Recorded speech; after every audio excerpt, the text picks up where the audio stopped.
अस्सलाम वालेकुम एवरीवन। आज की वीडियो डार्क वेब को एक्सप्लेन करने से रिलेटेड है और ये मैं इसलिए कर रहा हूँ क्योंकि पाकिस्तान में 3 दफ़ा ऐसा हुआ, 3 मौके ऐसे आए जब डार्क वेब को बहुत ज़्यादा डिस्कस किया गया। पहला मौका वो था जब पूरे पाकिस्तान में ये बात हो रही थी कि ये कसूर में जो वाक़यात होते हैं इसके पीछे कौन लोग मुलव्वस हैं, और फिर बहुत ज़्यादा लोगों का ओपिनियन ये था कि ये साइकोपाथ लोग ऐसे ज़ालमाना काम करते हैं और कोई बंदा ऐसी चीज़ों को रिकॉर्ड करके डार्क वेब पर सेल करता है और ये पूरा माफिया है जो ये तमाम की तमाम चीज़ें कर रहा है।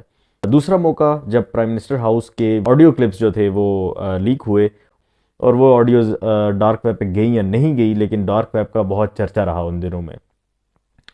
तीसरा इंसिडेंट आज का, वो भी बड़ा अजीब सा इंसिडेंट है और वो हमारे एक पाकिस्तान के एक सेनेटर हैं आज़म सवाती, उनकी पर्सनल फैमिली की वीडियो जो है वो अ, बेशक वो फेक टूल के थ्रू एडिट की गई है, लेकिन वो बकौल मुख्तदर हलकों के वो डार्क वेब पर एडिट हुई। तो यहाँ पर ये बात क्लियर करना बहुत ज़रूरी है कि dark web is not a tool कि जिसके ऊपर वीडियोज़ एडिट या ऑडियोज़ एडिट की जाती हैं या बनाई जाती हैं, बल्कि it's a part of internet. हमारा इंटरनेट 3 लेयर्स के ऊपर है। मैं अब टोटल स्ट्रेट पॉइंट के ऊपर बात करूँगा कि इंटरनेट की 3 लेयर्स हैं। Number 1 layer is surface web, वो वेबसाइट्स जो कि हम ब्राउज़र के थ्रू सर्च करते हैं और हमें अपीयर होती हैं हमारे सर्च इंजन के ऊपर, और फिर हम उनको खोल के और नॉर्मल ब्राउज़र के थ्रू एक्सेस करते हैं। तो ये हमारी जो वेबसाइट्स होती हैं ये सरफेस वेब पर रिज़ाइड कर रही होती हैं, और ये जो इंटरनेट की लेयर है इसको सरफेस वेब कहते हैं। मिसाल के तौर पर ये यूट्यूब हो गया, फेसबुक हो गया, ट्विटर हो गया, अखबारों की वेबसाइट्स हो गई, वो सारी की सारी वेबसाइट्स हमारी एग्जिस्ट कर रही हैं ऑन सरफेस वेब। फिर हमारे पास इंटरनेट की आ जाती है डीप वेब।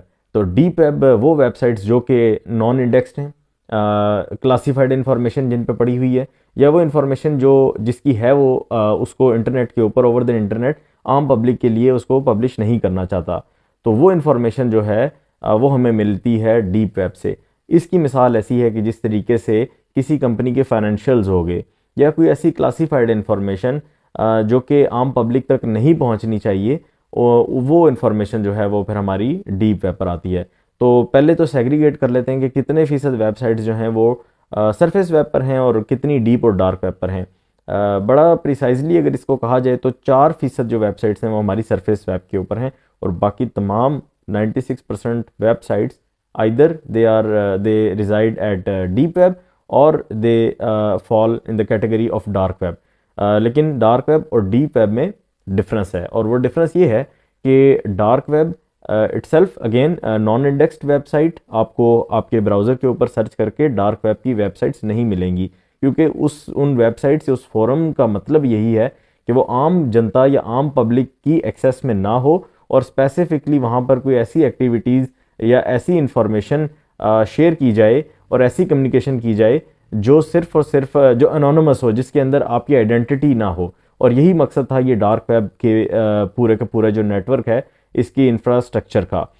और इसके अंदर जो ब्राउज़र यूज़ किया जा सकता है जिसके थ्रू एक्सेस की जाती है डार्क वेब को, वो है टॉर ब्राउज़र। अब मैं थोड़ी सी आपको एजुकेशनल पॉइंट ऑफ व्यू से ये बात बता दूं कि अगर किसी ने ये, क्योंकि ये बातें प्योरली मैं एजुकेशनल पर्सपेक्टिव में अब बता रहा हूँ, कि अगर किसी ने डार्क वेब पे जाना है तो अपने लैपटॉप से नहीं जाना, टॉर ब्राउज़र डाउनलोड करके अपने स्ट्रेट अवे ये काम नहीं करना। इसके लिए बेहतर है कि आपको वर्चुअल मशीन इंस्टॉल कर लें अपने कंप्यूटर पे, और जो वर्चुअल मशीन आप इंस्टॉल करेंगे उसके अंदर फिर एक और ऑपरेटिंग सिस्टम इंस्टॉल होगा, और उसके अंदर बेहतर होगा कि आप काली लिनक्स को इंस्टॉल करें और टॉर ब्राउज़र यूज़ करें। और एक वेबसाइट का मैं जिक्र कर देता हूँ, हिडन विकी।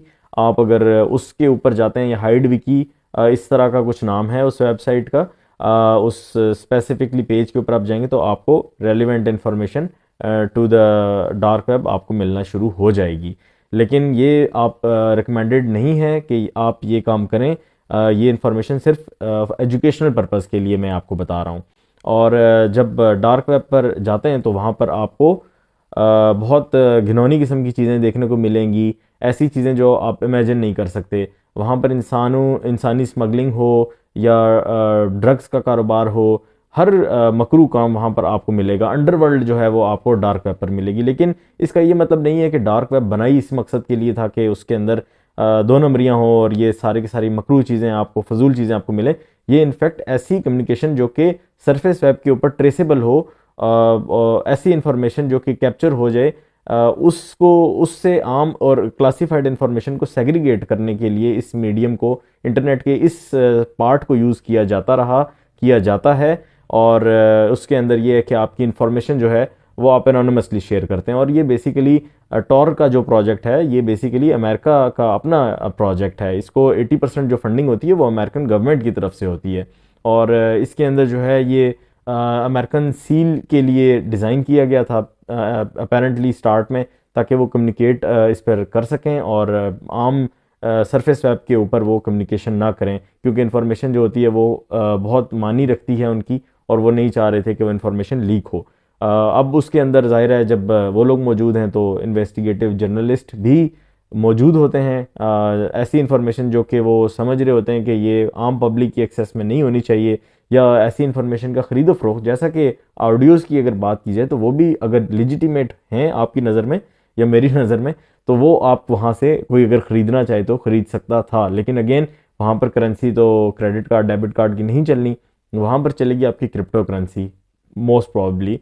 और बाकी उसके ऊपर गवर्नमेंट के एजेंसीज़ के लोग भी मौजूद होते हैं सर्वेलेंस करने के लिए कि मुल्क में क्या हो रहा है। हर जगह पर जिस तरीके से अगर कोई क्राइम हो रहा है तो उसके काउंटर में पुलिस या एजेंसीज़ या और रेलिवेंट इदारे वहाँ पर मौजूद होते हैं, इसी तरीके से डार्क वेब पे भी हर मुल्क की मुख्तदर हलके मौजूद होते हैं और वो सर्वेलेंस कर रहे होते हैं।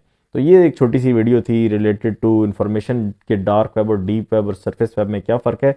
एक्सपेक्ट कर रहा हूँ कि आपको कुछ कॉन्सेप्ट क्लियर हुआ होगा, और कमेंट सेक्शन में आपने ये बताना है कि क्या डार्क वेब के ऊपर जो ये ऑडियोज़ लीक हुई थी और ये जो वीडियो का जिक्र किया जा रहा है, क्या ये किसी हैकर ने ऐसा किया है, या फिर ये इंफॉर्मेशन जो है ये मैनुअली स्प्रेड की जा रही है और इसको डार्क वेब के साथ जोड़ा जा रहा है। इसके हवाले से मैं आपकी राय भी जानना चाहूँगा कमेंट सेक्शन में। और अगर आपने चैनल सब्सक्राइब नहीं किया तो आई रिक्वेस्ट के चैनल को सब्सक्राइब कर लें। वीडियो देखने का बहुत शुक्रिया। Thank you very much. अल्लाह हाफिज़।